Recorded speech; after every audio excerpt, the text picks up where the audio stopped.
मुझे लिनक्स का DNS server जिसका नाम है BIND bind Berkeley internet name domain, ये कॉन्फ़िगर करना है। और ये कॉन्फ़िगर क्यों करना है, ये मेरे RHCE का पार्ट नहीं है। RHCE का जो पार्ट था वो था अनबाउंड, वो मैंने आपको बता दिया।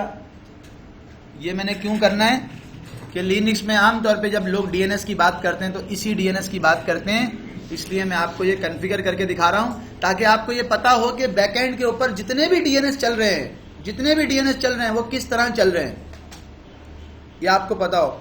रूट डीएनएस सर्वर जो बने हैं वो किस तरह चल रहे हैं, आपको उसका थोड़ा सा आइडिया हो जाए तो मैं आपको ये परफॉर्म करके दिखा रहा हूं। बाइंड, सबसे पहली चीज है कि इसका पैकेज आपके सिस्टम में इंस्टॉल होना चाहिए जिसका नाम है बाइंड, यम इंस्टॉल बाइंड, पहली कमांड। उसने उसकी कुछ डिपेंडेंसीज भी थी, डिपेंडेंसीज पूछी उसने, मैंने वाई प्रेस कर दिया और डिपेंडेंसीज उसने इंस्टॉल कर दी। इसमें आपको सिर्फ ये बताना होगा, जो मैं बताऊंगा वो ये बताऊंगा कि कैसे जोन बनता है।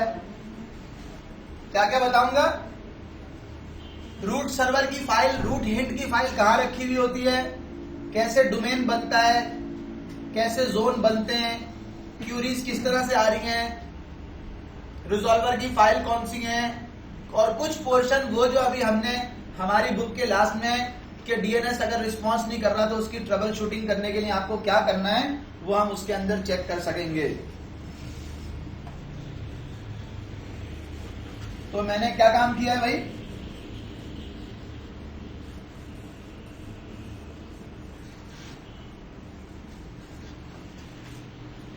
एक मशीन के ऊपर बाइंड डीएनएस कॉन्फ़िगर कर रहा हूं। उस बाइंड डीएनएस को कॉन्फ़िगर करने के लिए मैंने सबसे पहला काम किया, पैकेज इंस्टॉल कर दिए।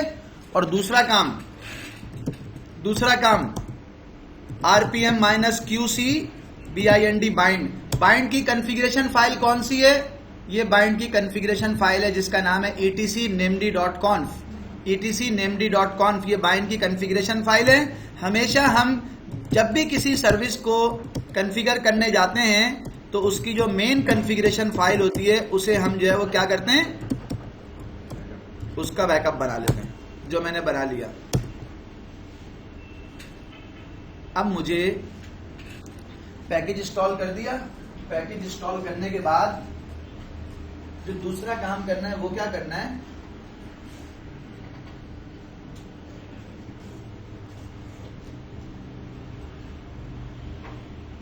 काम करना है इस namd.conf पे और फिर काम करना है फॉरवर्ड जोन पे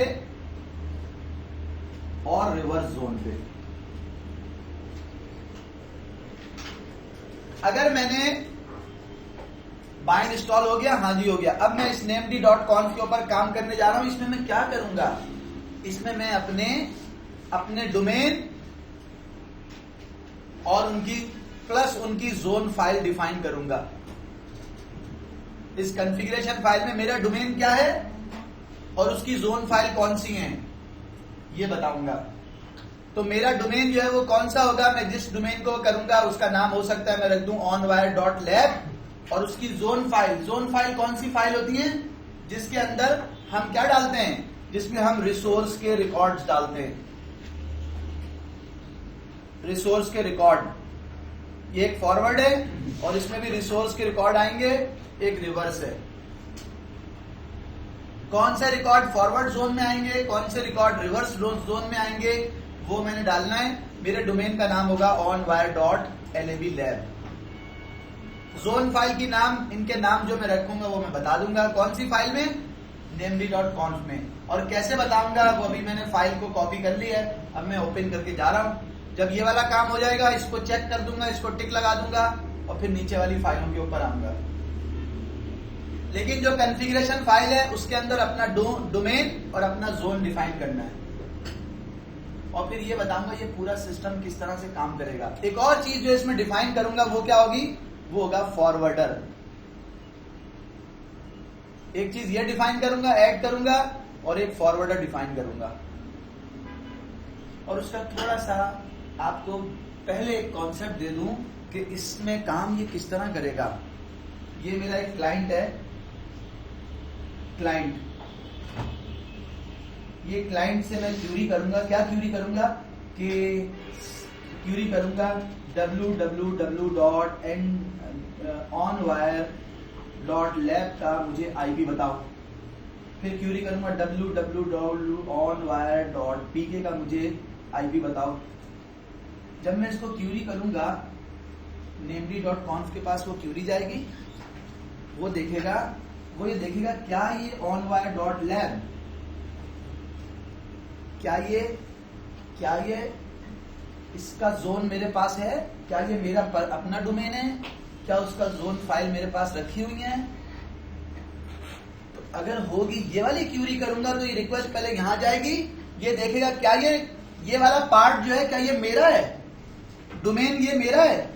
अगर उसका डोमेन होगा तो फिर देखेगा क्यूरी क्या कर रहा है, ए रिकॉर्ड मांग रहा है, एमएक्स रिकॉर्ड मांग रहा है, पीटीआर रिकॉर्ड मांग रहा है, कौन सा रिकॉर्ड मांग रहा है। जो रिकॉर्ड मांग रहा होगा वो इस फाइल से उठा के मुझे दे देगा और कहेगा ये अथॉरिटेटिव आंसर है, क्योंकि ये इसकी फाइल तो मेरे पास रखी हुई है, मैं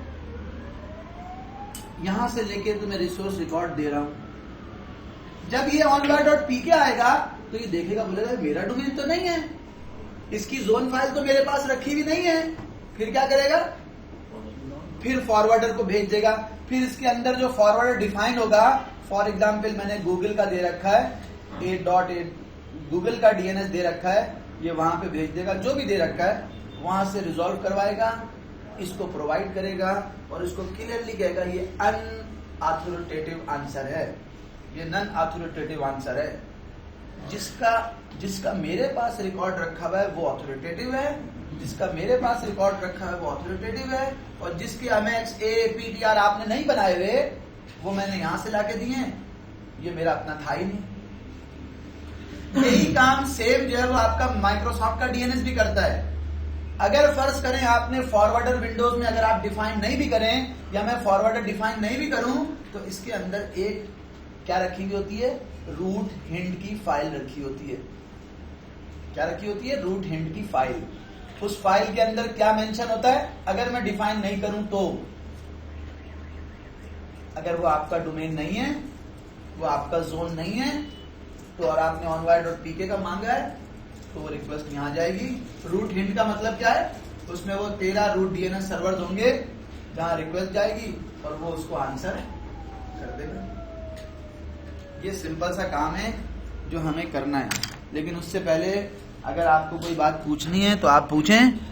मैंने सिर्फ अभी तक पैकेज इंस्टॉल किया है और पैकेज इंस्टॉल करके आपको ये बताया है कि इसकी कॉन्फ़िगरेशन फाइल कौन सी है, और वो मैंने किस कमांड से बताई है, वो मैंने इस वाली कमांड से बताई है। और फिर तीसरा काम मैंने ये किया है कि उसकी मैंने कॉपी बना ली है और अब मैं अपना काम करने जा रहा हूँ। किसी को भी किसी भी किस्म की कोई कन्फ्यूजन है तो आप कन्फ्यूजन कर लें, डिस्कस कर लें। ये बात मैं आपको बता चुका हूँ कि अगर आप इंफ्रास्ट्रक्चर के अंदर काम करना चाहते हैं तो ये बैकबोन सर्विस है डीएनएस, बैकबोन सर्विस है डीएनएस इंफ्रास्ट्रक्चर की। और इंटरनेट की बैकबोन उन 13 रूट डीएनएस सर्वर के ऊपर है जो बाइंड के ऊपर है। अगर वो 13 रूट डीएनएस सर्वर काम करना छोड़ दें, मिसाल दे रहा हूं आपको मैं, तो इंटरनेट की बैकबोन है वो। अब आपको पता है बैकबोन किसे कहते हैं, जैसे हम बोलते हैं ना जान, तो समझते हैं जान किसे कहते हैं।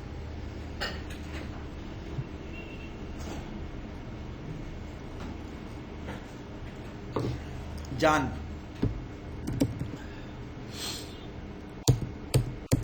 मैं गया VIETC named.conf और यहां जाके मैंने क्या किया भाई, named.conf क्या किया, मैंने इंटर कर दिया। ये इतनी लंबी चौड़ी फाइल मेरे सामने खुल गई। मैंने कहा भाई इसमें से काम की सारी चीजें, फालतू चीजें सब निकाल दो, मुझे सिर्फ काम की चीजें रखनी है। और वो काम की चीजें क्या हैं भाई,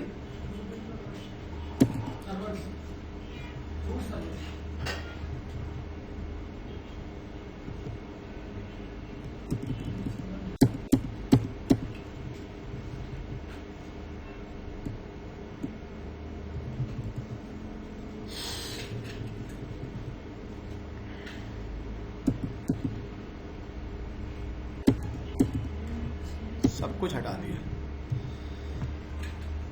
वो फिर मैं आपके सामने पूरा उसका वो दे दूंगा। क्या लिखा है मैंने, अगर मैं वो भी हटाना चाहूँ तो मैं ये भी हटा सकता हूँ, लेकिन मैंने हटाया नहीं है, सिर्फ मैंने यहाँ पे लिखा है कि ये इसमें होता है। अगर आप इसको चाहें तो इसके ऊपर आप काम कर सकते हैं। मुझे जो चीज़ चाहिए वो क्या चाहिए, ऑप्शंस, किस पोर्ट पे इसने लिसन करना है वो पोर्ट, और किस आईपी पे इसने लिसन करना है वो आईपी। तो मेरी इस मशीन की जो आईपी है जिसके ऊपर इसने लिसन करना है वो है 192.168.65.177।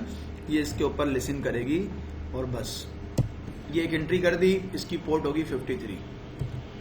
इसकी वो डायरेक्टरी जिस डायरेक्टरी के अंदर इसने अपनी जोन की फाइलें रखनी हैं, जहां पे वो डायरेक्टरी जहां जाके वो जोन की फाइलें देखेगा, वो कौन सी जोन की फाइलों की डायरेक्टरी है, वो है var named। और तीसरी बात कि क्यूरी किसको अलाउ है, कौन कौन क्यूरी कर सकता है। तो मैंने बताया इसको कि क्यूरी लोकल होस्ट को तो अलाउ है ही, उसके अलावा 192.168.60/24 इन लोगों को भी क्यूरी अलाउ है।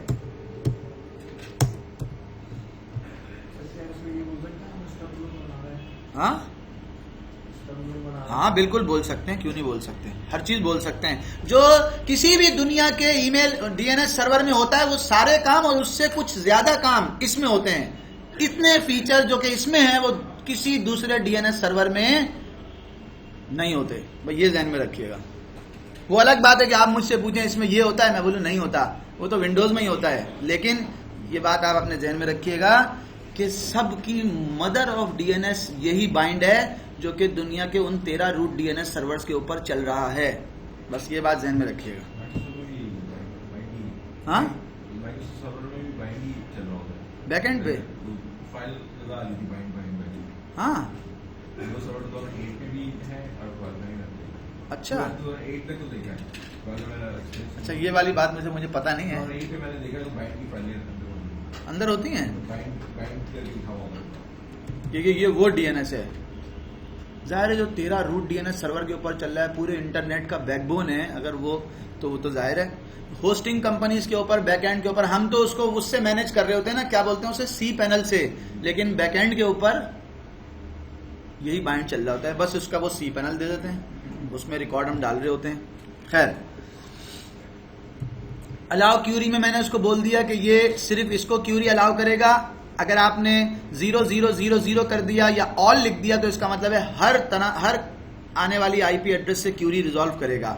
ये वो डायरेक्टरी है जहां पे मैं जोन की फाइलें रखूंगा जो रिवर्स और फॉरवर्ड जोन की होंगी, जिसमें मैं रिसोर्स रिकॉर्ड रखूंगा, और ये वो पोर्ट है और ये वो आईपी है जिसके ऊपर ये लिसन करेगा। अब मैं आ गया, ये मैं किसके लिए बना रहा हूं, तो उस चीज के ऊपर। अच्छा, यहां पर मुझे इसको क्या करना है, बंद कर दिया मैंने, क्योंकि आपको पता है कि यहां से ऑन हुआ था, जब यहां से ऑन हुआ तो इसको कहीं ना कहीं तो बंद करना है, तो मैंने उसको वहां बंद कर दिया। अब मैं आया और मैंने कहा मेरा जो जोन है उसका नाम है onwire.lab, क्योंकि onwire.pk तो रिजल्ट वहां पर वो है ना, तो मैंने कहा ये मेरा जोन है और इस जोन का पैटर्न जो है वो ये होता है, और इसकी टाइप क्या है, मैंने कहा ये मास्टर है, सिलेब भी बन सकता है, और मैंने कहा इसकी फाइल का नाम क्या है भाई, इसकी फाइल का नाम कहाँ रखी हुई होगी फाइल, इस वाली डायरेक्टरी में, और किस नाम से रखी हुई होगी, वो रखी होगी onwire.lab.fwd.db। मेरी मर्जी है, मैं इसका नाम कुछ भी रखूं, मैं ऐसा भी रख सकता हूं onwire.forwardzone.db। फॉरवर्ड जोन कौन सा जोन होता है कि जिसके अंदर ये मैंने अपना एक जोन बना दिया, एक डोमेन डिफाइन कर दिया, मल्टीपल भी डिफाइन कर सकता हूं, लेकिन ये मैंने एक डिफाइन कर दिया। और दूसरा मैं इसमें डिफाइन करता हूं कैसे जोन, जो रिवर्स जोन बनता है वो कैसे बनता है, 65.168.192.in-addr.arpa, ये उसका स्टैंडर्ड है, वो इस तरह से बनता है। और मैंने उसको, ये किसी भी दुनिया के डीएनएस में चले जाएं, रिवर्स जोन ऐसे ही बनता है। मैं भी आपको चेक भी करा देता हूं।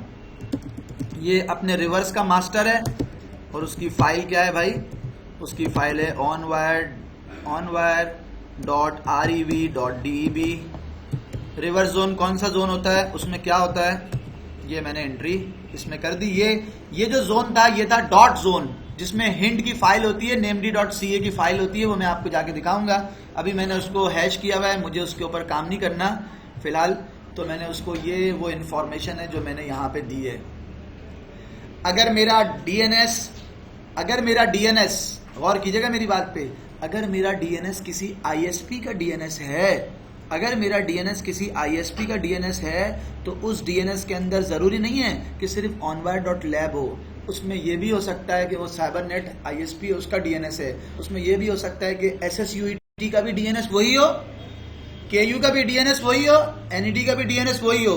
तो उसके अंदर ऐसे जोन कितने बने होंगे, NED का भी, KU का भी और SSUET का भी, लेकिन सबकी अलग अलग जो नीचे वाली फाइल्स हैं रिसोर्स रिकॉर्ड वाली, वो सबकी अलग अलग होंगी और उनको मैनेज करने के लिए अलग अलग लोग होंगे जो अपनी अपनी मैनेज कर रहे होंगे।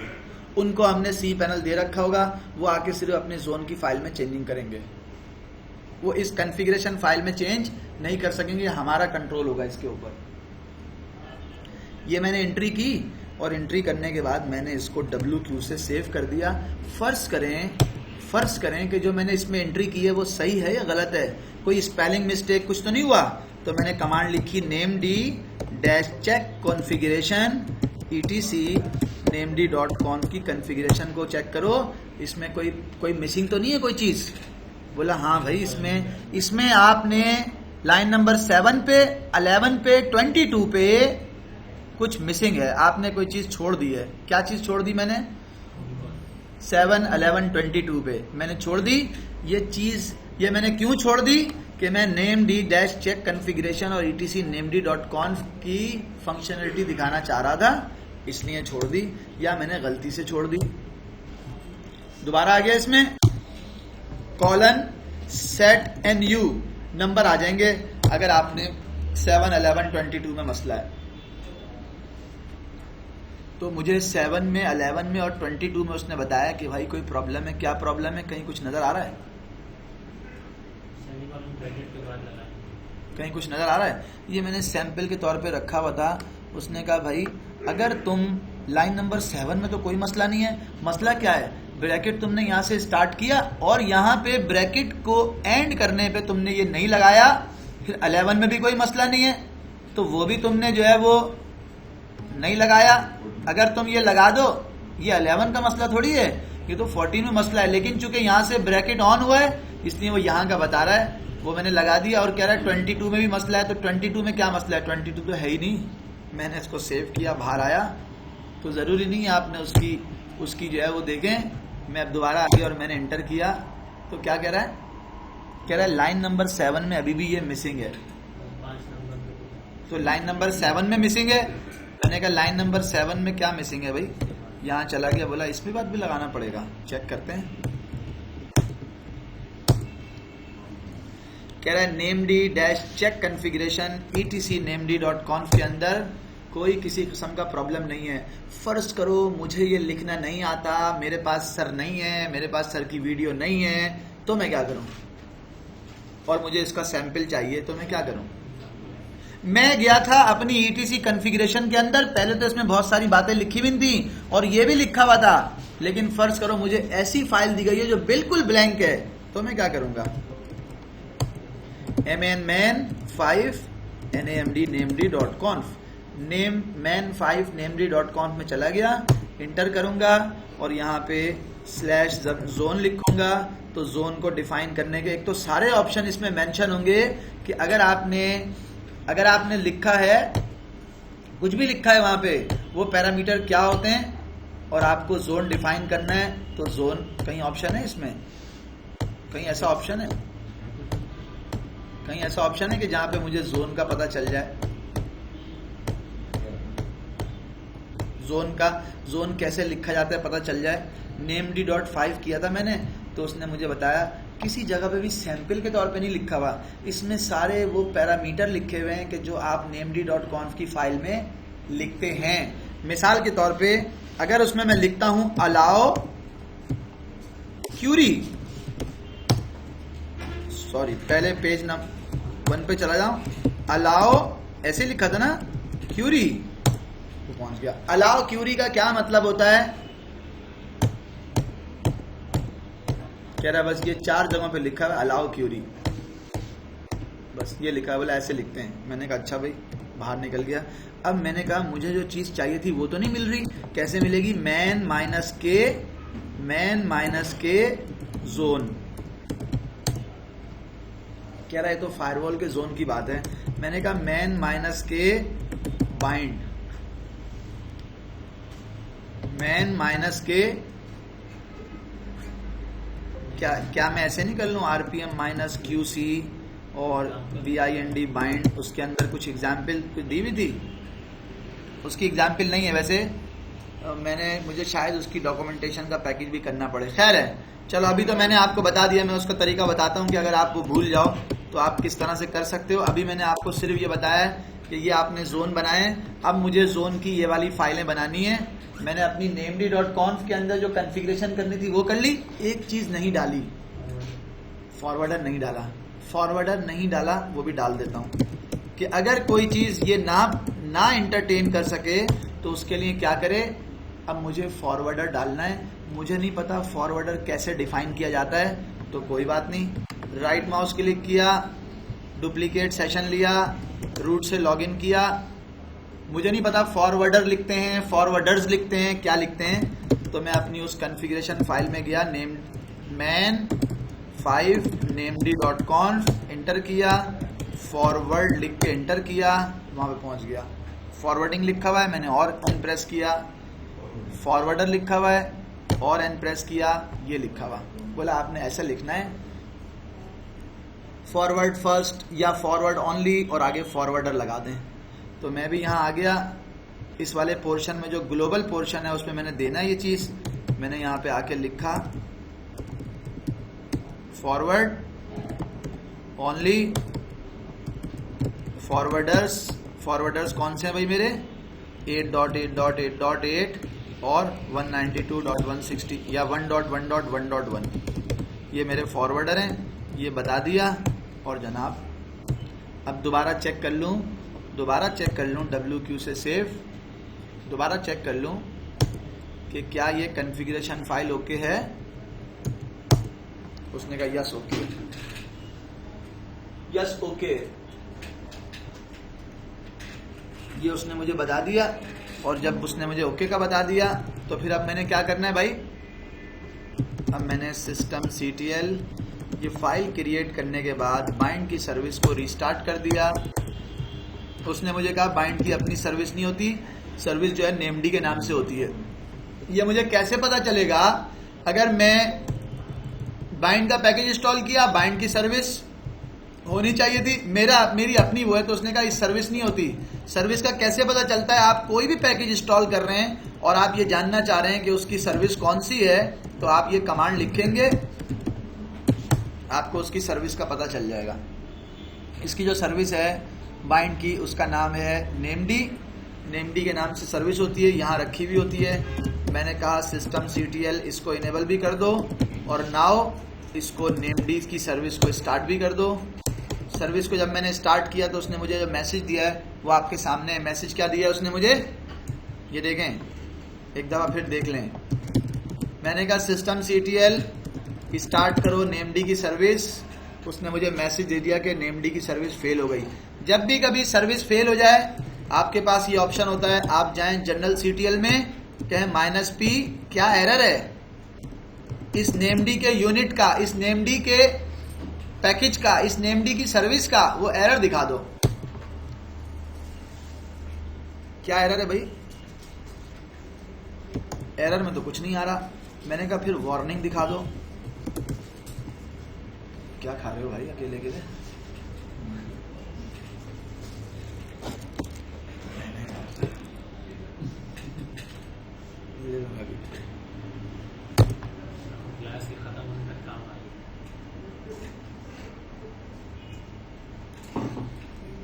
क्या कह रहा है?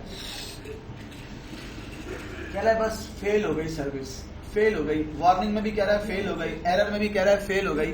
क्यों फेल हो गई? क्यों फेल हो गई? रीजन नहीं बता रहा। systemctl स्टेटस -l namd, अब बता रहा है रीजन, बता रहा है क्या रीजन बता रहा है? कह रहा है आपने जो जोन बनाया ना फाइल, वो जोन की फाइल नहीं है। जब जोन की फाइल ही नहीं होगी, रिसोर्स रिकॉर्ड की फाइल नहीं होगी, तो मैं स्टार्ट होके क्या करूंगा? File not found, file not found, file not found. बोला भाई फाइल नहीं है, ये आपके जोन की फाइल नॉट फाउंड, फाइल नहीं है क्योंकि आपने जोन की फाइल नहीं बनाई, इसलिए फाइल नॉट फाउंड। जैसे ही आप जोन की फाइल बनाएंगे, चाहे वो खाली बनाएं, खाली ब्लैंक हो, तो वो आ जाएगा। कैसे? मैंने कहा टच करो, वार के अंदर नेमडी के अंदर किस नाम से फाइल बनानी थी, किस नाम से बनानी थी, वो यहां से चेक कर लेते हैं। हाँ देखें, टच करो, वार के अंदर नेमडी के अंदर, ये लोकेशन हमने यहां बताई थी डायरेक्टरी में, और फाइल का नाम था onwire.fwd.db। ये हटा दें इसमें से, और ये टच से एक फाइल बना दें, और दूसरी फाइल टच से बना दें, किस नाम से? rev.db। ये फाइल बना दें। जब आप ये फाइल बना देंगे, इस फाइल में कुछ भी नहीं है, लेकिन आपकी नेटवर्किंग, आपकी नेमडी की सर्विस जो है वो स्टार्ट अब मैं एक्सपेक्ट कर रहा हूं कि हो जानी चाहिए, क्योंकि फाइल नहीं थी, अभी भी नहीं हुई। कह रहे अभी भी नहीं हुई। अब क्यों नहीं हुई भाई? स्टेटस जरा शो करो। अब क्या मसला है? फाइल तो हमने बना दी, अब तो तुम फाइल नॉट फाउंड का मैसेज तो तुम्हें नहीं देना चाहिए। अब क्या कह रहा है?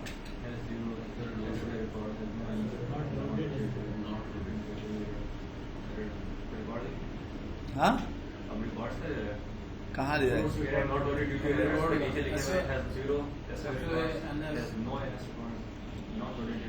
यही मैसेज देगा ना। बोला तुमने सिर्फ फाइल बना दी, लेकिन सिर्फ फाइल बनाने से कुछ नहीं होगा भाई, उसमें तुमने कोई जोन वोन ये वो तो डिफाइन किया नहीं है, तो इसलिए वो कह रहा है मेरे पास बैड जोन है, start of authority record, NS record, ये सब रिकॉर्ड होने चाहिए, उसमें नहीं है। जब नहीं है तो फिर मैं खाली फाइलों को थोड़ी ना, मैं उसको तुम मेरे को क्या बेवकूफ़ बना रहे हो कि तुमने सिर्फ फाइल बना दी। बोला ऐसे नहीं होगा। तो मैं उसमें गया। अब देखें मैं क्या कर रहा हूँ, CD वार नेमडी में चला गया, LS। ये जो फाइल मुझे बनानी है फॉरवर्ड और रिवर्स की, मैंने कैसे बनानी है, क्या लिखना है उसमें मुझे नहीं पता। तो मैंने सिंपल सी एक यहाँ पे एक फाइल पड़ी हुई थी namd.localhost या namd.loopback, ये एक खाली फाइल पड़ी हुई है। मैंने उसको क्या किया, CP किया, बोला namd डॉट जो लोकल होस्ट वाली फाइल है उसको कॉपी करो और उसका नाम ये रख दो, उसका नाम ये रख दो। दोबारा कॉपी करो और उसका नाम क्या रख दो, उसका नाम ये रख दो। एक ही फाइल को कॉपी किया, उसके नाम ये रख दिए, और रखने के बाद जब मैंने सर्विस रीस्टार्ट की तो मेरे पास मैसेज क्या आ रहा है, ये देखें। क्यों? ये सैंपल फाइल जो थी namd.localhost की, इसके अंदर क्या लिखा हुआ था? क्या मेरे काम की चीज थी इसमें कुछ? हाँ, मेरे काम की चीज इसमें सिर्फ ये लिखी हुई थी कि अगर आप VI करके जाएंगे और उसमें जाके namd.fwd.zone में जाएंगे, सॉरी onwire नहीं यार, onwire.fwd.db में जाएंगे तो उसमें वो बेसिक एंट्रीज हुई हुई हैं, चाहे वो गलत हुई हुई हैं, लेकिन उसमें वो एंट्रीज हुई हुई हैं कि जो एंट्री होनी चाहिए थी, जो रिकॉर्ड एटलीस्ट उस जोन की फाइल में start of authority, name server, A record जो उसमें होने चाहिए थे वो उसमें हुए हुए हैं, जो कि फाइल के अंदर वो रिकॉर्ड जाके देखता है वो उसमें मौजूद थे। अब वो अलग बात है कि मेरी मर्जी के मुताबिक नहीं है, लेकिन जो पैटर्न उसको चाहिए वो पैटर्न उसमें मौजूद था, जिसकी वजह से उसने हमारी नेमडी की सर्विस को रीस्टार्ट भी कर दिया और स्टार्ट भी कर दिया। और अब जब मैं स्टेटस जाके चेक करता हूं तो मुझे स्टेटस में क्या लिखा हुआ नजर आता है, एक्टिव रनिंग। अभी मुझे वो फाइल मैनिपुलेट करनी है, उस फाइल के ऊपर काम करना है। कौन सी फाइल से मैंने कॉपी करके किया था? CP के अंदर कौन सी नाम था? namd.localhost। इससे मैंने इसको भी और इससे मैंने इसको भी कॉपी कर दिया और अपनी सर्विस चला दी। ये अलग बात है, मेरी सर्विस तो चल रही, लेकिन ये अभी कोई काम करेगा नहीं। उसका रीजन ये है कि भाई इसमें मेरी मर्जी की कोई चीज नहीं है। अब मैंने अपनी मर्जी के रिकॉर्ड उसमें डालने हैं। इसको मैंने इस जोन के हिसाब से, जो जोन मेरा है onwire.lab, उसके हिसाब से इसको भी और इसको भी मैंने पॉपुलेट करना है, इनके ऊपर काम करना है। यहां तक कोई भी ऐसी बात है जो आपको अगर समझ में नहीं आ रही, या आपको ऑर्डर का पता नहीं चल रहा, या आपको कोई कंफ्यूजन हो रही है, तो आप पूछें, फिर मैं जाऊंगा उन फाइल्स को बनाने के लिए जिनको हम कहते हैं रिसोर्स रिकॉर्ड्स की फाइल, या फॉरवर्ड जोन की फाइल, या रिवर्स जोन की फाइल।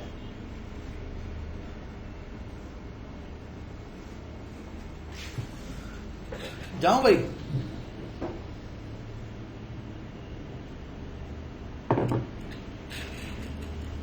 VI ETC नहीं सॉरी VI var के अंदर नेमडी के अंदर onwire.fwd.db इस फाइल में चला गया।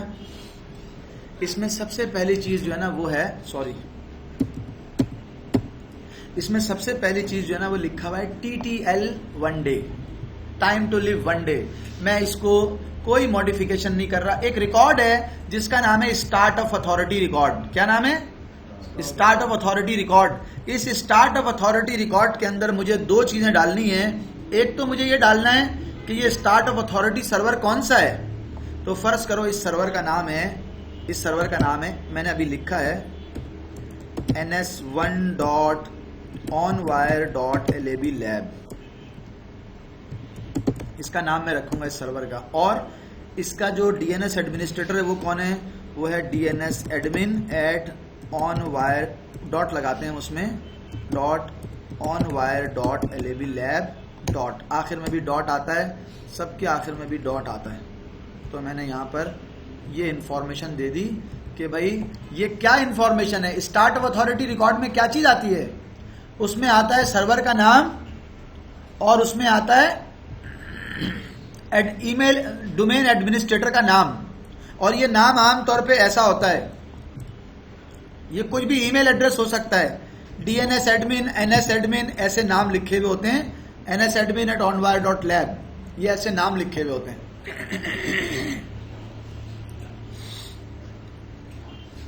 आप किसी भी स्टार्ट ऑफ अथॉरिटी का देखेंगे तो ये रिकॉर्ड कैसा आएगा अभी मैं आपको दिखा रहा हूं। यहां पे जरा देख लीजिएगा, ये देख लें।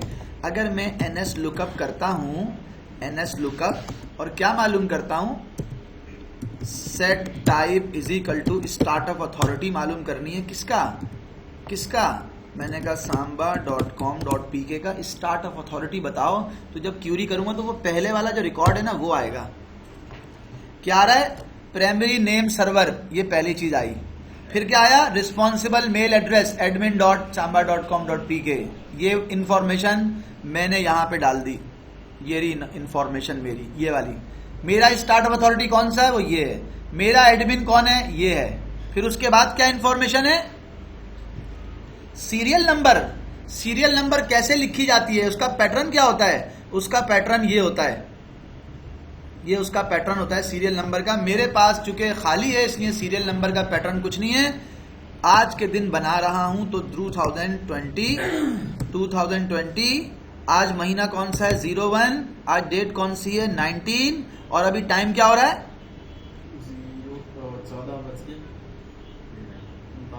13:39।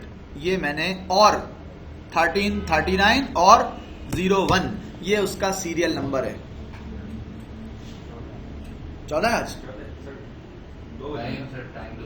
अच्छा सॉरी 14 कर देता हूं। क्या पैटर्न है इसका? पहले ईयर देना है, फिर मंथ देना है, फिर डेट देनी है, फिर आवर्स देने हैं, फिर मिनट्स देने हैं, और उसके बाद सीरियल नंबर देना है, जो कि आपकी मर्जी है, आप जैसे चलाना चाहो। लेकिन आमतौर पे ऐसे चलता है 01, 02, 03, 04 इस तरह से सीरियल नंबर चल रहा होता है। अगर आप ऐसे जरा गौर कीजिएगा मेरी बात पे, अगर आपने ये सीरियल नंबर अपने पब्लिक सर्वर का खराब दिया तो ये पब्लिश नहीं करेगा, प्रोपेगेट नहीं करेगा। बात समझ आई या नहीं आई? समझ में आई बात या नहीं आई? देखें, ये तो मेरा लोकल सर्वर है, इसको तो किसी को प्रोपेगेट नहीं करना। लेकिन अगर ये सांबा का है और ये उसमें कोई भी एक रिकॉर्ड भी चेंज कर रहा है तो रिकॉर्ड चेंज करते हुए आपको सीरियल नंबर भी मॉडिफाई करना पड़ता है। क्यों? उसका रीजन क्या है? विंडोज में तो आप रिकॉर्ड चेंज करते हैं, वो ऑटोमेटिकली सीरियल नंबर मॉडिफाई कर देता है। वो समझता है बेचारे पप्पू होंगे, इनको क्या पता सीरियल क्या होता है, छोड़ो इनको बताओ नहीं, हम खुद ही कर देते हैं। जब भी आप उसको ओके करके बटन दबाते हैं, कोई रिकॉर्ड ऐड करते हैं, वो ऑटोमेटिकली सीरियल नंबर चल रहा होता है विंडोज में, वो ऑटोमेटिकली चेंज कर देता है। आप वेरीफाई कर लीजिएगा अगर आपको वेरीफाई करना हो तो। लिनक्स में लिनक्स समझता है ये पप्पू नहीं है, लिनक्स समझता है भाई अगर कोई यहाँ पे रिकॉर्ड ऐड कर रहा है तो उसको चाहिए कि वो अपना सीरियल नंबर भी अपनी डेट और टाइम के हिसाब से मॉडिफाई करे। बहुत सारे लोगों का इसमें पैटर्न ये होता है, वो कहते हैं जिस दिन मैंने ये सेटअप किया था वो दिन ठीक है, अभी सिर्फ मैं आगे का नंबर चेंज करूंगा, 01 को 02 कर दूंगा, 02 को 03 कर दूंगा। कुछ लोगों का ये पैटर्न होता है, और कुछ लोगों का पैटर्न ये होता है जो स्टैंडर्ड भी है कि आपने अपना पूरा सीरियल नंबर इस तरह चेंज करना है। ताकि जरा समझिएगा बात, ताकि जब इसने किसी दूसरे को भी अपडेट करना है, इसने किसी दूसरे को भी प्रोपेगेट करना है ना, इससे तो ब्रॉडकास्ट करना है ना कि मेरा रिकॉर्ड, मेरे पास नया रिकॉर्ड आ गया है, तो जब मैं किसी के पास लेके जाऊंगा कि मेरे पास नया रिकॉर्ड आ गया, बोलेगा कौन सी डेट का है, कौन सी टाइम का है, कौन सी तारीख का है? मेरे पास तो तुम्हारा रिकॉर्ड 2019 का मौजूद है। तो वो बोलेगा नहीं, मेरे पास जो रिकॉर्ड, जो मैं इंफॉर्मेशन तुम्हें दे रहा हूँ ना, ये 2020 की और 19 जनवरी की है। तो मैं देखूंगा पुरानी कौन सी, 2019 की, 2020 की, आ जाओ तुम्हारी, तुम सही बता रहे हो, अभी की है ना यार ये तो। अब इसने बोला परवेज को फांसी हो गई, ये बोला सर नहीं वो तो खत्म हो गई, क्या बात कर रहे हैं आप? ये भी सही कह रहा है और ये भी सही कह रहा है। वो इस्लामाबाद और ये लाहौर के अंदर रहता है, उसको पता है इस्लामाबाद में क्या होता है। इसने नई न्यूज दी है ना भाई, खत्म हो गई ना भाई, हाँ खत्म हो गई, अदालत ही खत्म हो गई। मेरा ही नहीं आता। सही है भाई, बात खत्म हो गई। तो ये सीरियल नंबर है, इसका पैटर्न आपने समझ लिया होगा। अब मैं आ गया नीचे, कुछ वैल्यूज दी हुई है नीचे, फिलहाल मैंने उनको मॉडिफाई नहीं किया, करना चाहूं तो कर सकता हूं लेकिन मैंने मॉडिफाई नहीं किया। ये रिफ्रेश टाइम है, हो सकता है अभी मैं आपको ये बात ना बताऊं, ये रिफ्रेश टाइम है 1 डे का, ये रिट्राई टाइम है 1 आवर का, ये एक्सपायरी टाइम है 1 वीक का, ये मिनिमम टाइम है 3 आवर्स का, लेकिन इसका फिलहाल अभी हमसे फिलहाल अभी लिंक नहीं है, इसको हम डिस्कस करते हैं। फिर मैं आ गया, मेरा नेम सर्वर कौन सा है, मैं यहाँ पे आ गया और मैंने यहाँ पे आके अपने नेम सर्वर की इंफॉर्मेशन दी। मेरा नेम सर्वर है ns1.onwire.lab, आखिर में भी डॉट लगता है। मेरे नेम सर्वर का एड्रेस क्या है, 192.168.65.177, यही था ना। मेरे आईपी वर्जन 6 का भी कोई एड्रेस है, मैंने कहा आईपी वर्जन 6 की अभी बात नहीं करो। मेरा एमएक्स क्या है, एमएक्स कैसे होता है, पहले आती है प्रायोरिटी, फिर मेरा एमएक्स क्या है, मैंने कहा मेरा एमएक्स है mail.onwire.lab। अब इस मेल सर्वर का मेरा ए रिकॉर्ड क्या है, ए रिकॉर्ड, जिस तरह ए रिकॉर्ड भी देना है ना इसका, मेरा ए रिकॉर्ड क्या है, कौन कौन से का ए रिकॉर्ड, ये NS1 था, इसका भी ए रिकॉर्ड देना था मुझे, NS1। मेरा ए रिकॉर्ड क्या है, मेल का, मेरा मेल का ए रिकॉर्ड है, फर्ज करें 192.168.65.165, ऐसे दे दिया मैंने। ये मैं सारे रिकॉर्ड ऐड कर रहा हूं। मेरा www रिकॉर्ड क्या है, वो भी ए रिकॉर्ड कहलाता है, 192.168.65.166।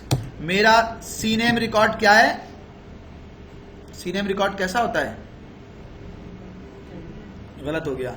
मेरे वेब सर्वर का नाम क्या है, वेब SRV1, ये उसका रिकॉर्ड है। और www सीनेम है किसका,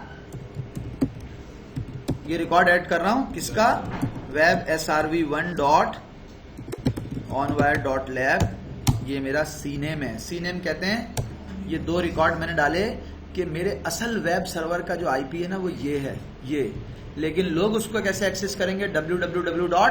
और आखिर में मेरा डोमेन का नाम लगेगा। जब वो लगाएंगे तो उसका सीनेम यानी कि उसका एलियस ये होगा, और वो इस पे जाएगा, और फिर इस पे जब वो जाएगा तो इसका ए रिकॉर्ड ये होगा, और वो यहां तक पहुंच जाएंगे। ये मैंने एक सीनेम रिकॉर्ड बनाया वेब सर्वर का। ये मैंने एक मेल सर्वर का ए रिकॉर्ड बनाया, ये मैंने मेल सर्वर का MX बनाया, ये मैंने अपना नेम सर्वर बनाया और ये उसका ए रिकॉर्ड बनाया। ए रिकॉर्ड तो तकरीबन सभी के होते हैं। MX बता दिया, CNAME बता दिया, स्टार्टअप अथॉरिटी बना दिया, और क्या रह गया भाई रिसोर्स रिकॉर्ड में?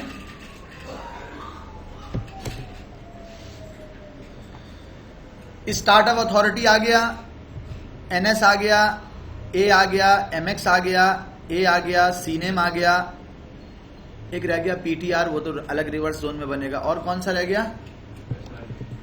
SRV रह गया, टेक्स्ट रह गया, वो रह गया अभी लगाता हूं। लेकिन मैंने कहा भाई इसको सेव कर दो, और सेव करने के बाद ऐसा करो, इसी फाइल की कॉपी बनाओ। इससे मुझे क्या फायदा होगा? इसी फाइल की कॉपी बनाओ और onWire_reverse.db में डाल दो। लेकिन सिर्फ उससे मुझे ये फायदा होगा कि मैं वार में जाऊंगा, नेमडी में, onWire.rev.db में, तो मुझे उसके अंदर ये जो रिकॉर्ड्स हैं ये रिकॉर्ड नहीं चाहिए होंगे। वहां पे ये रिकॉर्ड नहीं बनते। वहां जो रिकॉर्ड बनते हैं वो कौन से रिकॉर्ड होते हैं? वो होते हैं PTR रिकॉर्ड। PTR रिकॉर्ड क्या होता है? जिसमें बताता हूं कि 77 PTR ns1.onwire.lab, ये 177 क्या है? IP। 165 PTR किसका है? mail.onwire.lab। 166 किसका है? Pointer record www. नहीं, web srv1.onwire.lab, ये इसका है। आखिर में डॉट लगेगा, एक में जानबूझ के डॉट नहीं लगाया तो रिजल्ट उसका आपके सामने आएगा। देखिएगा आप क्या आएगा। एक में जानबूझ के नहीं लगा रहा, WQ से सेव किया और बाहर आ गया। और दोनों फाइलें पहले आपको खोल के दिखा दूं कि दोनों फाइलों में मैंने क्या लिखा है।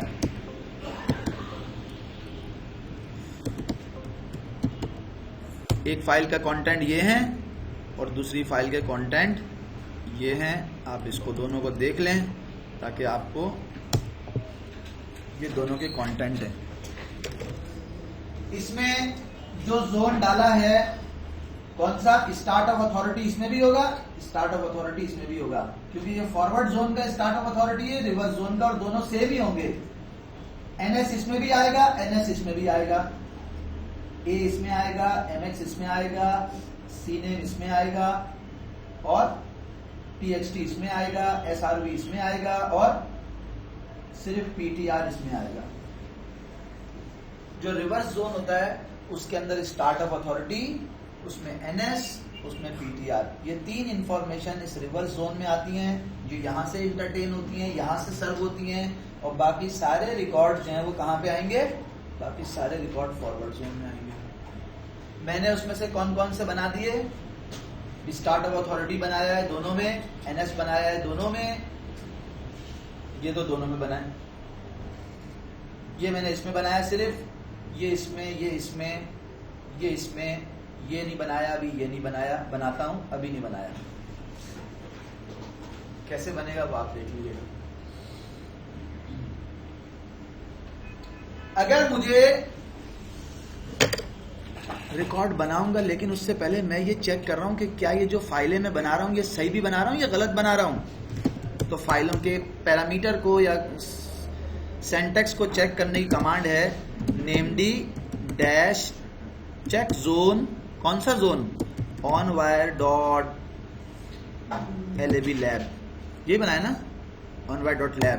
फाइल कौन सी है? फाइल है var के अंदर, namd के अंदर, और onwire.fwd.db। क्या इस जोन की ये फाइल, फॉरवर्ड वाली फाइल, ओके है या नहीं है? चेक करके बताओ। क्या कहा उसने? क्या कहा उसने? और उसके अलावा बाकी सारी बातें कह रहा है आउट ऑफ रेंज है, आउट ऑफ रेंज है। क्या चीज आउट ऑफ रेंज है भाई?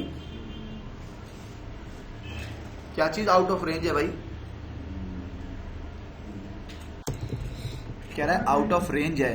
क्या चीज आउट ऑफ रेंज है? ये देखो ना, हमने यहाँ पे खोल के रखा हुआ है ना, ये पैरामीटर क्या कह रहा है?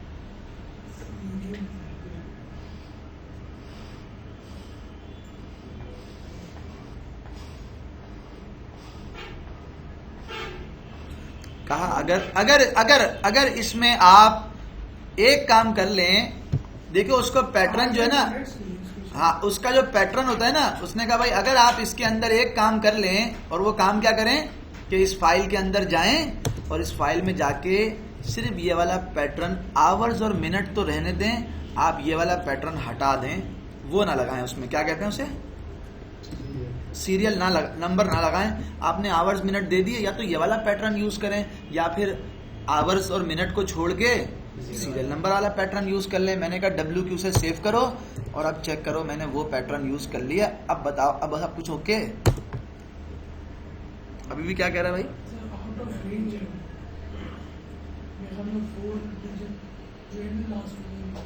नहीं लिखूं? अभी तो सही आ गया, अभी सही नहीं आया? मैं दोबारा चला गया। मैंने कहा अच्छा ऐसा करो, इसमें टाइम ना दो, इसमें सिर्फ ये बोल दो 01, ऐसा कर दो। अब सही है भाई? WQ से सेव किया और जनाब सेव करने के बाद बोला अब ओके है भाई, ये सही है भाई। तुम कहाँ टाइम वाइम देने की बात कर रहे थे तुमने? अच्छा मैंने कहा मैंने इसमें 111 मरतबा चेंजिंग कर दी, मेरे तो है ना वो, समझ रहे हो ना? मैंने कहा मैंने इसमें 111 मरतबा चेंजिंग कर दी, तो क्या तुम इसको एक्सेप्ट करोगे? एक ही दिन में 111 मरतबा क्या एक्सेप्ट करोगे? बोले यार एक दिन में 2 डिजिट्स के अंदर तो समझ में आता है, 99 टाइम तो समझ में आता है, लेकिन तुम तो 100 से भी क्रॉस कर गए मतलब। तो मैंने कहा अच्छा ऐसा करो, एक ही दिन में, यार डेट तो चेंज हो जाएगी तो समझ में आ जाएगी ना बात, लेकिन एक ही दिन में अगर तुम चेंजिंग कर रहे हो इतनी, तो क्या 99 एक्सेप्टेबल है? एक्सेप्टेबल है? उसने कहा हाँ ये तो एक्सेप्टेबल है, लेकिन वो एक्सेप्टेबल नहीं है कि तुम जो है टाइम लगा दो, या तुम जो है वो 100 टाइम चेंज कर दो। बोला मेरे पास रेंज जो है ना उसकी जो डिजिट्स हैं वो यही है। तो आप इसका मतलब है कि क्या दे सकते हैं यहाँ पे? इसका मतलब ये है कि जो हमारे डोमेन के जोन के अंदर हम किसी भी किस्म की कोई मिस्टेक करेंगे, अगर वो सिंटैक्स सही नहीं होगा तो वो आपको ये मैसेज देगा। और सेम मैंने दूसरे में गया और दूसरे में जाके मैंने क्या किया भाई, यहां देख लें, अगर आप किसी में डॉट नहीं लगाएंगे तो वो आपको नहीं कहेगा, लेकिन अगर आपने ये लगाया, ये मैंने कह दिया 01, WQ से सेव कर दिया और बाहर आ गया। और अब मैं क्या कर रहा हूं, इसको चेक करने का तरीका क्या है? रिवर्स जोन है ये, इसको चेक करने का तरीका क्या है? नेमd -check zone। और हमारा रिवर्स जोन कैसे बनता है? रिवर्स जोन का स्टैंडर्ड है, चाहे माइक्रोसॉफ्ट में हो, चाहे लिनक्स में हो, किसी में भी हो, आपका जो नेटवर्क एड्रेस होता है वो आता है रिवर्स में। मेरा नेटवर्क एड्रेस रिवर्स में कैसे आएगा? उसके बाद क्या लगेगा? ये स्टैंडर्ड है, इंटरनेशनल स्टैंडर्ड है कि आपका रिवर्स जोन हमेशा ऐसे ही होगा। उसमें अगर मेरा 10 का नेटवर्क होगा तो कैसा होगा? 0.0.10 बोल रहा है ये। अगर मेरा 10 का नेटवर्क होगा तो कैसा होगा? अबे भाई 10 का नेटवर्क होगा तो कैसा होगा?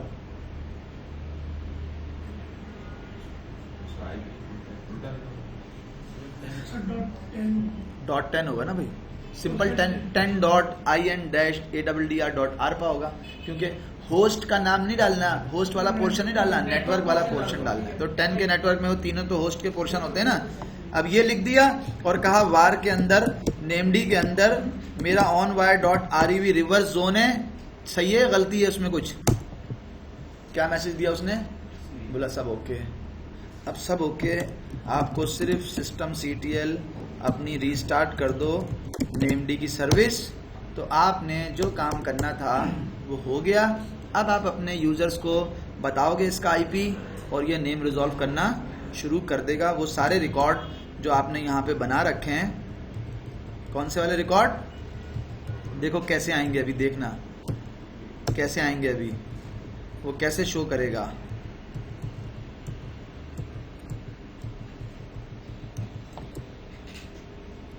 कैसे शो करेगा अभी आपके सामने आ जाएगा। यही रिकॉर्ड है ना हमारे। यहां देखो मैं अपनी क्लाइंट मशीन पे गया और यहां जाके मैंने क्या लिखा है, ns lookup mail dot on wire dot lab lab. नहीं, सबसे पहले मैंने कहा ns lookup, या मैं ये कमांड इस तरह भी लिख सकता हूं, होस्ट माइनस टी mx बताओ मुझे, किसका, on wire dot lab lab का mx बताओ मुझे। क्या मैसेज दिया उसने, कह रहा है ऑन वायर डॉट लैब का कोई mx रिकॉर्ड नहीं है। मैंने कहा यार ये क्या बात कर दी इसने, नहीं है। इसका DNS कौन सा है, 65.167 है ना, 177 ही है। तो क्या मैसेज दे रहा है, ऑन वायर डॉट लैब का कोई mx रिकॉर्ड नहीं है। मैंने कहा क्या इसका कोई ns रिकॉर्ड है, ns रिकॉर्ड, क्या कह रहा है, बोला ns रिकॉर्ड तो है लेकिन इसका कोई mx रिकॉर्ड नहीं है।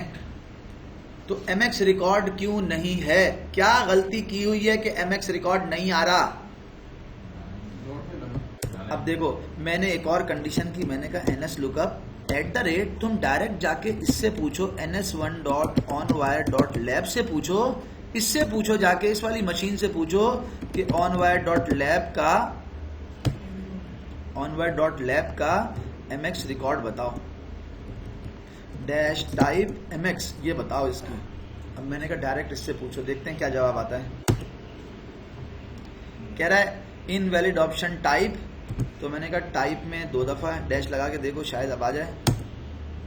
कह रहा है नहीं, बोला सिर्फ तुम ऐसा हटा दो, टाइप हटाई दो, mx डाल दो। अब चेक करो क्या कह रहा है, वो क्या कह रहा है, कह रहा है could not gate address for mx not found.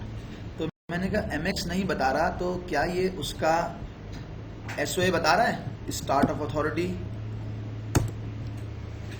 बता रहा है, start of authority, start of authority भी बता रहा है कि onwire.lab का स्टार्ट ऑफ अथॉरिटी क्या है, रिकॉर्ड ns1.onwire.lab। ये उसका नेम सर्वर है, ये उसका ईमेल एड्रेस है, ये उसका सीरियल है और ये बाकी उसकी वैल्यूज हैं, टाइम टू लिव वगैरह की वैल्यूज हैं, ये बता रहा है।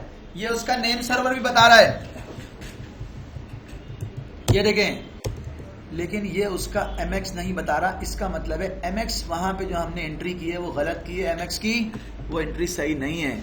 तो मैं चला गया वहां पे अपने सर्वर पे और mx की एंट्री मैंने क्या की है भाई, vi/etc, कहां जाना है मुझे, ऑन वायर के अंदर, फॉरवर्ड के अंदर, .db के अंदर, इंटर। क्या एंट्री की है मुझे mx की जो गलत की हुई है मैंने,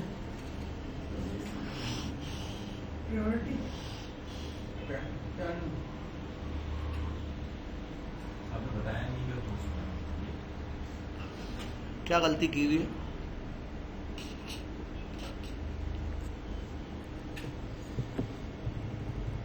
यहां पे आया dd किया, dd, और यहां पर आया और पेस्ट कर दिया, यानी कि ns की एंट्री और mx की एंट्री एक साथ कर दी। ठीक है, अगर मैं ऐसा नहीं करता और मैं वही पुरानी वाली एंट्री रखता, जब मैं ये करूंगा तो ये करने के बाद मेरा मसला हल हो जाएगा। लेकिन अगर मैं वही पुरानी अंडू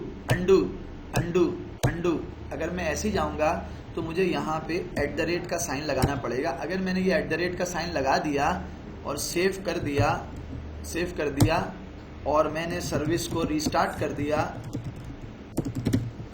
तो मेरा मसला वहां पे हल हो जाएगा। वरना मैं क्या करूंगा, मैं आपको दोबारा दिखा रहा हूं, जाके देखें।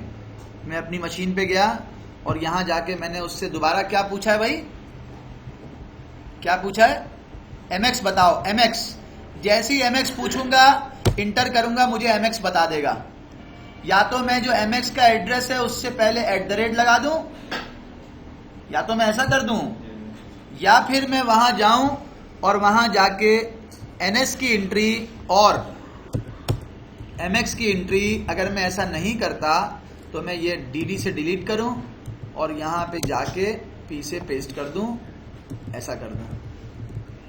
अगर मैं ऐसा कर दूंगा, @ नहीं लगाया क्योंकि @ यहां लगा हुआ है, सही है, तो मैंने WQ से इसको सेव किया। अब दोबारा जाऊंगा तो मुझे बता देगा कि mail.onwire.lab ये उसका MX रिकॉर्ड है। स्टार्ट ऑफ अथॉरिटी की क्यूरी हमने कर ली, NS की क्यूरी हमने कर ली, MX की क्यूरी हमने कर ली, और MX के बाद जो फिर दूसरी क्यूरी रह जाती है वो कौन सी है? HOST host minus T A record बताओ, mail.onwire.lab का ए रिकॉर्ड उसने बता दिया 192.168.65.165। और अगर मैं उसका PTR रिकॉर्ड मालूम करना चाहूंगा तो PTR रिकॉर्ड कैसे मालूम करूंगा? 192.168.65.165 ये उसका PTR रिकॉर्ड आ रहा है। क्या सही आ रहा है PTR रिकॉर्ड? कोई है जो बताए हाँ उसका PTR रिकॉर्ड सही आ रहा है? क्या उसका PTR रिकॉर्ड सही आ रहा है? देखो दूसरे वाले का PTR रिकॉर्ड कैसा आ रहा है और ऊपर वाले का PTR रिकॉर्ड कैसा आ रहा है? किसका सही है, ऊपर वाला नीचे वाला? PTR रिकॉर्ड किसका सही है? ऊपर वाले का सही है, नीचे वाले का? नीचे वाले का देखो क्या कह रहा है वो कह रहा है 192.168.65.166 ये एक आईपी है। इस आईपी का जो पॉइंटर रिकॉर्ड है वो ये है, web_srb1.onwire.lab ये है। अगर इसका नाम मालूम करोगे तो ये आईपी आएगी, आईपी से पूछोगे ये पॉइंटर है, ये नाम आएगा। इसमें नाम से पूछा ये आईपी आ गई, आईपी से पूछा तो नाम कैसा आ रहा है? नाम तो आ गया सही, लेकिन उसके आगे भी कुछ लग के आ गया। तो इसका रीजन क्या है? ये जो आगे लग के आया है ये अभी सही हो जाएगा। कैसे सही हो जाएगा? कि मैं यहां जाऊं अपने रिवर्स रिकॉर्ड के अंदर, अपने रिवर्स रिकॉर्ड में जाऊं और रिवर्स रिकॉर्ड के अंदर जाके क्या कर दूं भाई? इसके आखिर में जाके डॉट लगा दूं। डॉट का मतलब ये होता है अगर डॉट नहीं लगाऊंगा तो, और डॉट लगाऊंगा तो। अगर डॉट लगा दिया तो मैंने बोल दिया भाई इसके आगे डोमेन का नाम अपेंड, डॉट लगा दिया तो उसका मतलब बस डॉट, पहुंच गए तुम रूट तक, उससे आगे कुछ नहीं है, उससे आगे कुछ नहीं है। अगर डॉट लगाऊंगा तो बिल्कुल सही रिजल्ट आएगा, देख लीजिएगा अभी। और फिर डॉट नहीं लगाऊंगा तो मुझे क्या करना पड़ेगा वो भी मैं आपको दिखाता हूं। अभी मैंने डॉट लगा दिया, अपनी मशीन पे गया, ये देखें रिजल्ट देखें।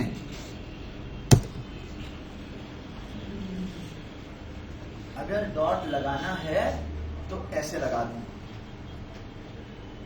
और अगर डॉट नहीं लगाऊंगा तो फिर क्या होगा भाई? अगर मैं डॉट लगाऊंगा तो वो उसके आगे भी मेरे डोमेन का नाम, मेरे जोन का नाम डाल देगा। और ये चेक कॉन्फ़िगरेशन के अंदर बताता नहीं है, चेक कॉन्फ़िगरेशन में ये बताता नहीं है। वापस आ गया, कौन कौन से रिकॉर्ड एक्सेस कर लिए, चेक कर लिए। फॉरवर्ड जोन में देखें, सी नेम रह गया, सी नेम रह गया, उसको भी वेरीफाई करना है। तो सी नेम कैसे वेरीफाई होगा भाई? ये देखें यहां पे सी नेम कैसे वेरीफाई होगा। मैंने यहां लिखा सी नेम रिकॉर्ड बताओ किसका, www.onwire.lab का सी नेम बताओ। तो सी नेम क्या बताया उसने onwire.lab का? बोला उसका सी नेम, या जिसको आप एलियस भी बोलते हैं, वो ये है। और अगर मैं onwire.pk का पूछूंगा तो सी नेम बताएगा क्या? यहां देखो, इसका बताएगा क्या?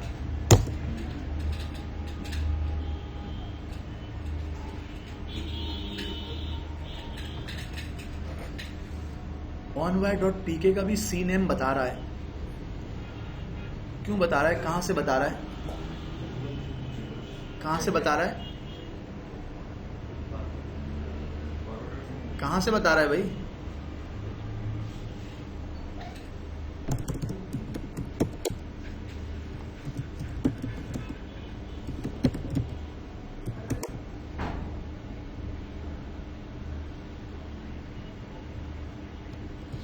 क्या पूछना है?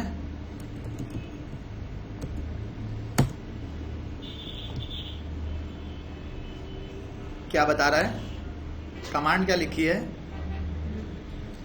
dig plus trace cname.onwire.pk। उसने कहा अच्छा जी, कहां बात जा रहा है? कहां से लेके आ रहा है?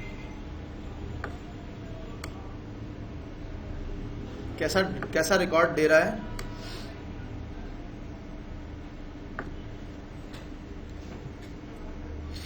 बताया कहीं पे सी नेम? कुछ डिटेल दी है?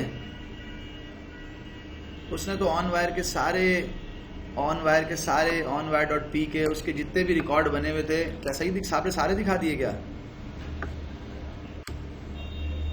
हमने क्या मांगा था? स्टार्ट ऑफ अथॉरिटी बता दिया उसने, नेम सर्वर बता दिया उसने, ये सारी इंफॉर्मेशन बता दी। और ये किससे रिसीव किया उसने? ऐसा लग रहा है फॉरवर्डर ने काम नहीं किया क्या? कह रहा है मैंने रिसीव किए हैं 605 bytes from dash 53 a root server.net in 2224 millisecond में। ये मुझे सारी इंफॉर्मेशन कहां से मिली है? मैंने क्या लिखा था? मैंने उसको बोला था भाई, और कह रहा है दूसरी इंफॉर्मेशन मैंने यहां से रिसीव की है। ये इंफॉर्मेशन मैंने यहां से भी रिसीव की है 309 ms के अंदर, जो DNS spiders dns.com जो कि स्टार्ट ऑफ अथॉरिटी ऑनवायर का, और ये उसके नेम सर्वर हैं। ये इंफॉर्मेशन मुझे कहां से मिली है? मैंने डायरेक्ट किससे बात की थी? मैंने डायरेक्ट अब्बू से पूछा।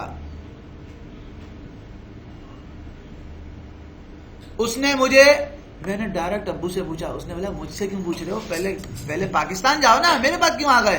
पाकिस्तान जाओ, सारे पीके के सर्वर यहां रखे हुए हैं, मेरे पास आ गए डायरेक्ट मेरे पास क्यों आ रहे हो? पीके के पास जाओ, जहां पे pk.pk यहां जाओ, ये सारे नेम सर्वर तुम्हारे यहां पर हैं। फिर जब इसके पास गए तो बोले ऑनवायर के लिए कहां जाएं? बोला ऑनवायर के अपने सर्वर पे जाओ ना, मेरे पास क्या लेने आ गए? बोला यहां जाओ, यहां पे होंगे। फिर उसके अंदर भी हम उस पर चले गए। उसने बोला भाई ऑनवायर के उस सर्वर पे जाओ ना, इधर जाओ, इधर मेरे पास क्या लेने आ रहे हो? खैर असल जो बात है वो ये है कि आपको अगर कोई भी ऐसा रिकॉर्ड आपको मालूम करना है कि आप देखना चाहते हैं nslookup www.facebook.com, आप लिखें यहाँ पे, वो आपको बता देगा। कहां से बता रहा है? रिक्वेस्ट कहां जा रही है? रिक्वेस्ट जा रही है, आप यहां से पूछ रहे हैं इसके बारे में, रिक्वेस्ट यहां जा रही है, ये आगे फॉरवर्ड कर रहा है या ये फॉरवर्ड नहीं कर रहा, तो ये किसको इस्तेमाल कर रहा है? ये यहां पे रखी हुई एक फाइल को इस्तेमाल कर रहा है बाय डिफॉल्ट, वार के अंदर, नेमडी के अंदर, वार के अंदर। अरे यार सॉरी कहां पे कर रहा है? ls-less/var के अंदर, नेमडी के अंदर, और namd.ca। बोला मैं इस वाली फाइल को यूज कर रहा हूं। क्या वो यही इंफॉर्मेशन नहीं दे रहा मुझे? कह रहा मैं इस वाली फाइल को यूज कर रहा हूं और मैं इन सर्वर्स के ऊपर जा रहा हूं और वहां से आपको इंफॉर्मेशन लाके दे रहा हूं। अगर मैं यहां से लाके नहीं दूंगा तो मेरे पास फॉरवर्डर भी आपने लगा रखा है, मैं फॉरवर्डर से लाके दे दूंगा। जो इंफॉर्मेशन मेरे पास होगी वो इंफॉर्मेशन मैं अपनी रिसोर्स के रिकॉर्ड से निकाल दूंगा, जो मेरे पास नहीं होगी वो मैं आगे फॉरवर्डर से लाके दे दूंगा।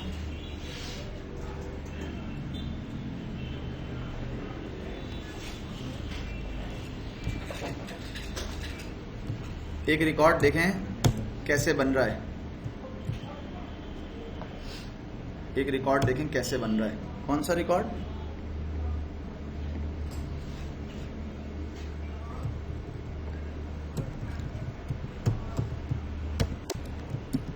समझ में आ रहा है या नहीं आ रहा?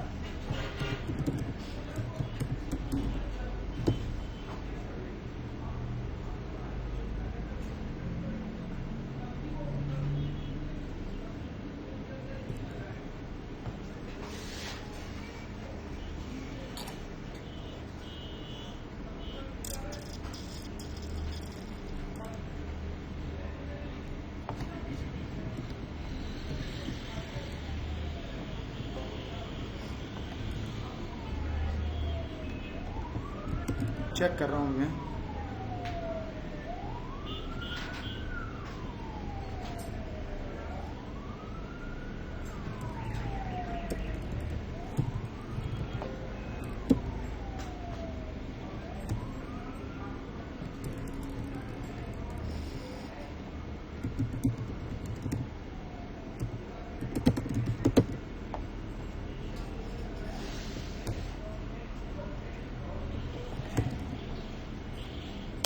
मैंने एक रिकॉर्ड बनाया है इसमें, ये देखें ज़रा, मैंने एक रिकॉर्ड बनाया है। इसका मतलब ये होता है कि मेरा डोमेन @ का मतलब होता है मेरा डोमेन, या अगर मैं चाहूँ तो यहाँ पे डोमेन का नाम भी लिख सकता हूँ। और मैंने क्या उसका SRV रिकॉर्ड है 110, ये क्या लिखा है मैंने अभी आपको समझा रहा हूँ। और उसका AD सर्वर का नाम लिख दिया यहाँ पे, जो मेरा एक्टिव डायरेक्टरी का सर्वर है। SRV रिकॉर्ड की क्यूरी मैं किस तरह कर रहा हूँ वो देखिएगा ज़रा। सेव करके बाहर निकल गया, और सेव करके बाहर निकल गया और अपने सर्वर पे गया हूँ। किसी भी सर्विस रिकॉर्ड की क्यूरी करने के लिए मुझे क्या करना पड़ता है, मैंने कहा NS लुकअप, या ऐसे नहीं करूँ तो ऐसे कर लूँ, host -t SRV _LDAP ._TCP .onwire.lab।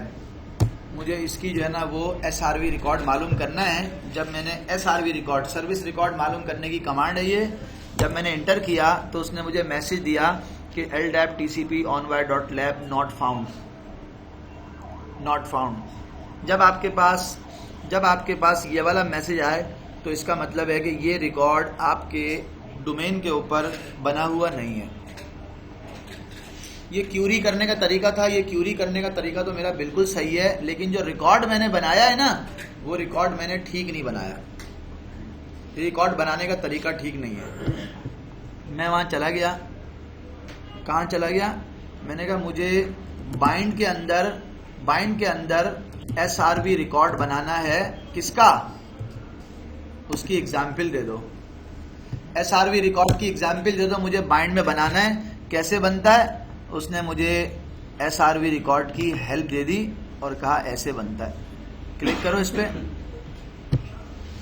Click करो, ऐसे बनता है। आप मैंने क्या चीज नहीं लगाई उसमें, वो मेरे सामने आ गया। ये देखें रिकॉर्ड की टाइप,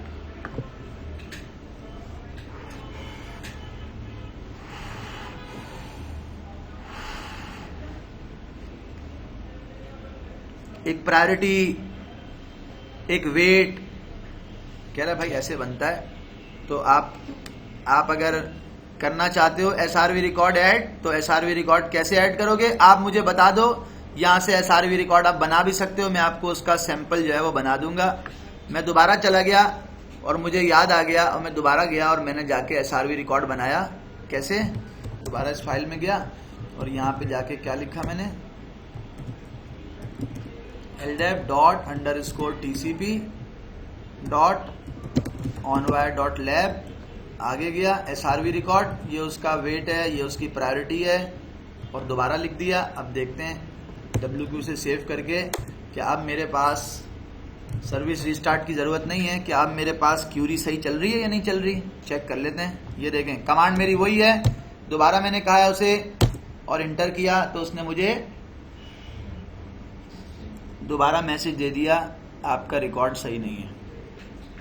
क्यों दे रहा है ऐसा? सर्विस रिस्टार्ट करके देख लूं? जरूरत नहीं है वैसे, फिर भी चलें कर लेता हूं। हाँ, मुझे कह रहा है रिस्टार्ट नहीं हो रहा नेमड। क्यों नहीं हो रहा भाई? Check zone, sorry named dash check zone. Zone का नाम क्या है? onwire.lab, और उसकी फाइल कौन सी है? वार के अंदर नेमड में onwire.fwd.zone। कह रहा है लाइन नंबर 14 के अंदर रिकॉर्ड जो है ना वो वैलिड नहीं है। रिकॉर्ड वैलिड नहीं है। रिकॉर्ड क्यों वैलिड नहीं है?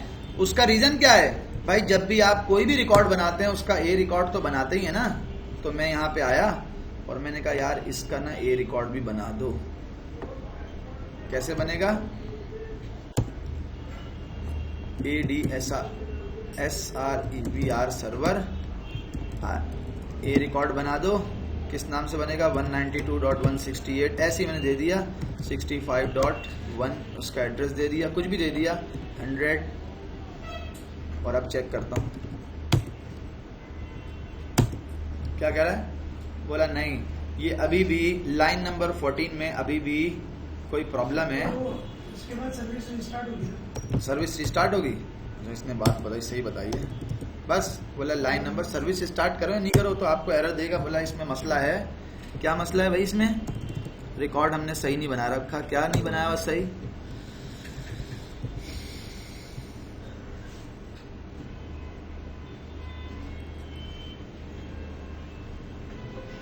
सही तो है, एक मिनट और चेक कर लेते हैं। बिल्कुल स्पेसिफिक करके चेक कर लेते हैं। हम यहाँ पे देख रहे थे, स्पेसिफिक करके चेक कर लेते हैं कौन सा रिकॉर्ड। मैं यहाँ गया, मैंने बैक किया और मैंने कौन सा रिकॉर्ड पूछा उससे, ये देख लो SRV record for active directory for LDAP। ये बिल्कुल सही बता देगा मुझे। LDAP LDAP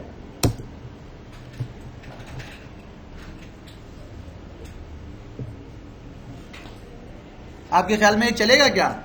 नहीं चलेगा ना, क्योंकि वो तो उसकी वही नहीं चल रही, वो सर्विस नहीं चल रही, तो यहां से चल जाएगा। मैं यहाँ पे आया, मैंने कहा गूगल करो और कंट्रोल V। देखें यहीं पे बता रहा है, क्या बता रहा है, बाइंड SRV रिकॉर्ड। कैसा होगा भाई? वो तो माइक्रोसॉफ्ट के बारे में बता रहा है। मैंने कहा सिंपल LDAP के लिए बताओ, राइट माउस क्लिक, अभी आपके सामने आ जाएगा हम क्या मिस्टेक कर रहे हैं, पता चल जाएगा। और अगर मैं इसमें, हाँ ठीक है मैंने सही लिखा है।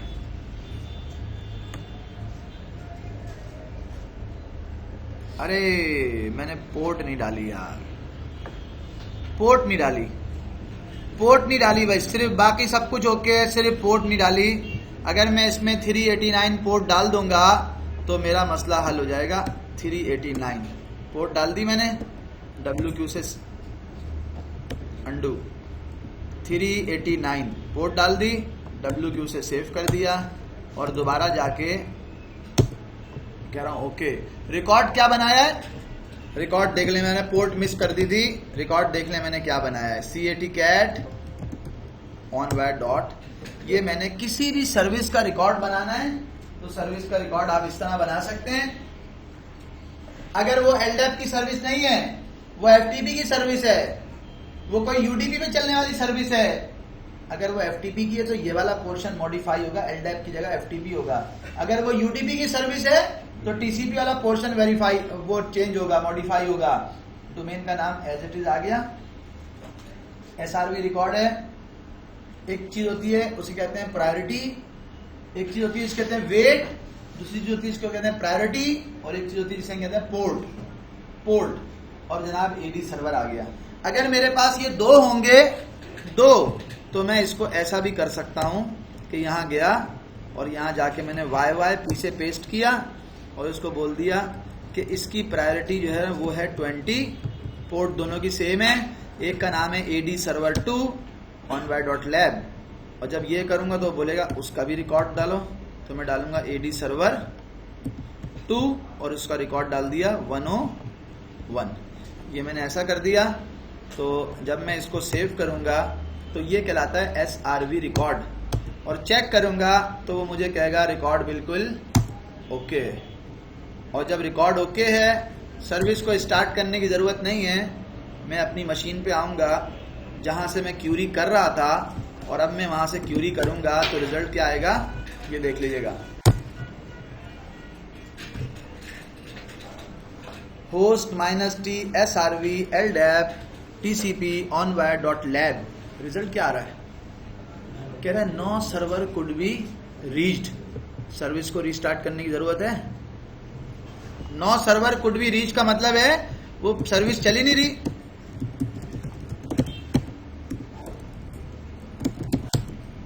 जब ये हो गया, अब देख लें हम, माइक्रोसॉफ्ट की विंडोज की मशीन अगर डोमेन को ज्वाइन करती है तो वो ये क्यूरी चलाती है सबसे पहले। सबसे पहले ये क्यूरी चलाती है, क्यूरी के अंदर उसको, अभी क्या बोल रहा है,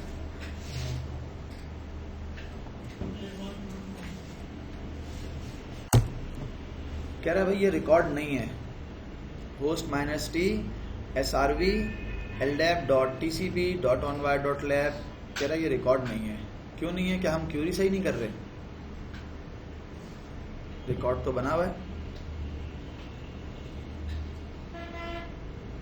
हम क्या क्यूरी सही नहीं कर रहे? रिकॉर्ड सही बना हुआ है। कह रहा है अगर आपको डीएनएस के रिकॉर्ड को टेस्ट करना है तो टेस्ट करने की कमांड ये है, nslookup में टाइप srv।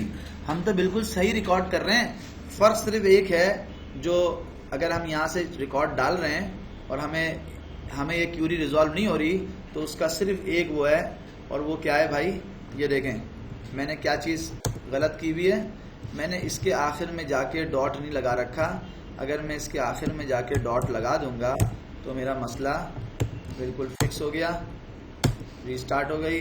और जो कुछ चीज़ें ऐसी होती हैं जो आपको नहीं दिखाता, और मैं यहाँ पे जाके जब एंट्री मारूंगा तो ये मुझे क्या बताएगा, ldap_tcp.onwire.lab has srv record of adserver.onwire.lab और adserver2.onwire.lab। ये उसने मुझे बता दिया। ये srv रिकॉर्ड मैंने वहां पे कैसा बनाया, यहां से क्यूरी कैसे कर रहा हूं वो आपने देख लिया, और वहां पे रिकॉर्ड कैसा बनाया है। किसी भी सर्विस का रिकॉर्ड बनाना हो तो कैसा बनाया है ये देख लें आप। यहाँ पे मैंने जाके क्या लिखा है उसमें, इसमें मैंने डॉट नहीं लगाया था। डोमेन का नाम जहां भी डालें उसमें डॉट लगाएं, डोमेन का नाम जहां भी डालें उसमें डॉट लगाएं। अगर आप नहीं लगाएंगे तो आपका srv रिकॉर्ड नहीं बनेगा।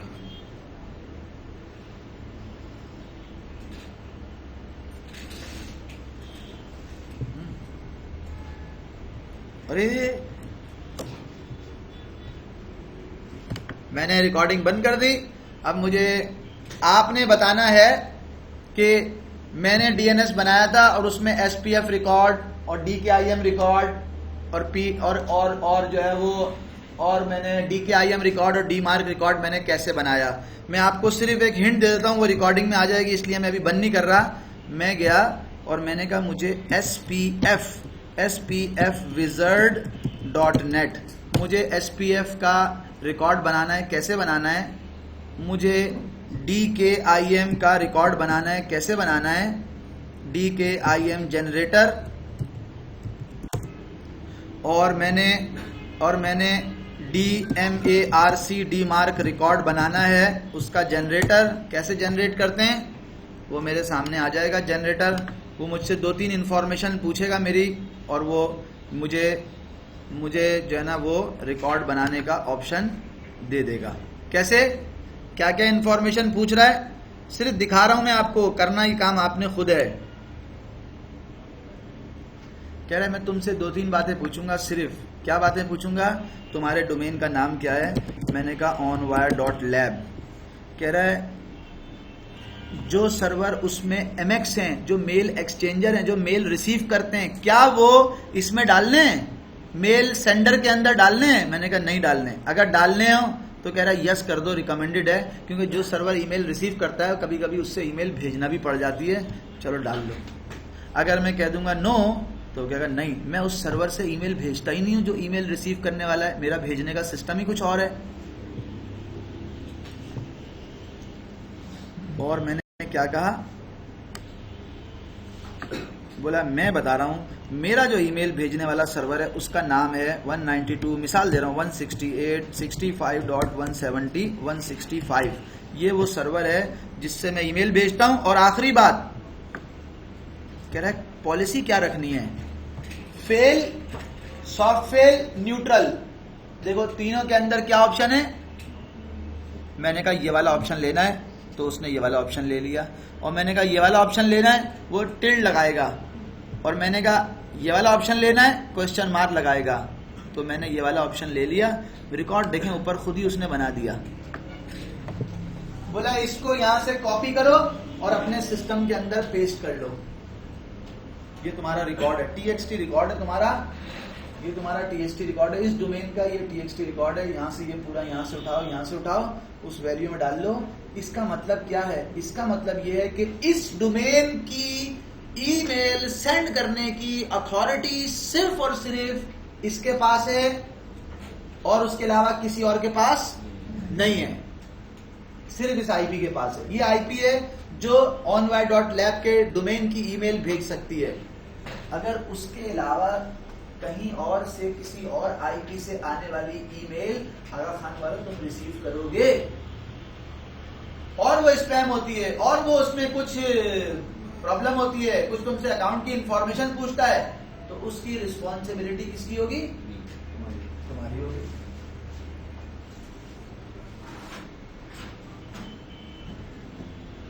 बात क्लियर हुई या नहीं हुई? मैं बैंक में जाऊं, बोलूं मेरे अब्बू का यहाँ पे अकाउंट है ना, अब्बू ने कहा 50,000 दे दें, तो बैंक वाले दे देंगे क्या? अपने अब्बू का शनाख्ती कार्ड लेके जाऊंगा तो दे देंगे क्या? फिर भी नहीं देंगे ना। तो भाई ये SPF रिकॉर्ड बन गया। इस तरह DKIM भी बनता है, इस तरह DMARC भी बनता है। विजर्ड है, आप पहले बना के कोशिश कीजिएगा देखने की, वरना मैं आपको कोशिश करूंगा ईमेल सर्वर में बता दूं। ये मैंने सिर्फ इसलिए बताया है कि ये DNS बाइंड जो है वो इंडस्ट्री में चल रहा है, हर जगह ही चलता है ये।